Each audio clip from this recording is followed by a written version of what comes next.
12,000 साल से ज़्यादा अरसे तक गहरी नींद सोया हुआ इथोपिया का बरकान अचानक जाग उठा है। ये महज आगाज़ है। ज़मीन बहुत जल्द एक अजीमुश्शान और खौफनाक वाक़े की तैयारी कर रही है।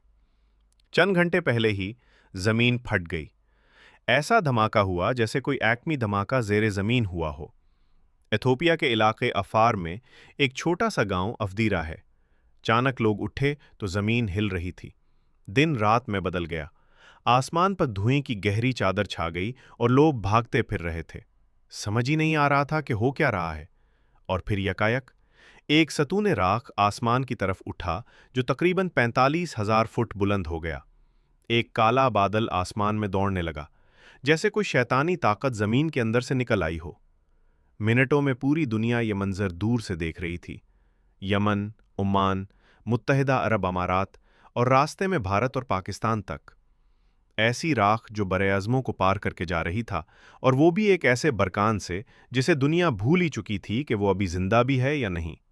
इसका नाम हाइले जुब्बी, या जैसे साइंसदान उसे पुकारना पसंद करते हैं, नींद का देव, द स्लीपिंग जायंट। ये देव तारीख से भी पहले के दौर से सो रहा था और अचानक बगैर किसी इत्तला के जाग उठा।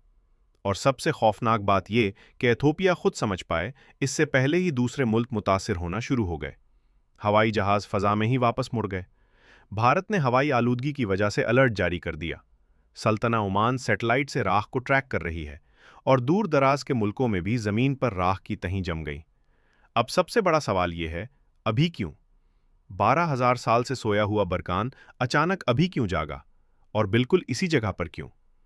बात यह है कि इथोपिया ज़मीन के सबसे ख़तरनाक मकामात में से एक मुसल्लस-ए अफ़ार के ऊपर वाक़ई है, जहां 3 टेक्टोनिक प्लेटें एक दूसरे से अलग हो रही हैं: अरब प्लेट, नौबीन प्लेट और सोमाली प्लेट। ये जगह गोया ज़मीन फटकर 2 टुकड़े हो रही हो। किश्र अर्ज़ी में दरारें पड़ रही हैं। पिघली चट्टानें मैग्मा बाहर निकलने का रास्ता ढूंढ रही हैं। साइंसदान कई सालों से खबरदार कर रहे हैं कि एक दिन ये पूरा इलाका मुकम्मल फट जाएगा। बहरे अहमर अंदर की तरफ बढ़ेगा और अफ्रीका वाकई 2 हिस्सों में तकसीम हो जाएगा। यानी एक बिल्कुल नई बरे-आज़म की पैदाइश होगी। और अब जो कुछ हो रहा है वो अजीब भी है और खौफनाक भी। मुसलसल जलजले, ज़मीन की बेचैनी, सतह के नीचे ज़बरदस्त दबाव, और ऊपर से ग्रैंड इथोपियन रिनाइसेंस डैम सद्दुन्नहज़ा गोया शीशे की चादर पर खड़ा एक हाथी है। 66 अरब क्यूबिक मीटर पानी, यानी करोड़ों टन वजन, बिल्कुल एक फ़ाल बरकान वाले अपले पर रखा हुआ है। साइंस कहती है कि बड़े डैम खुद ब खुद जलजले पैदा कर सकते हैं,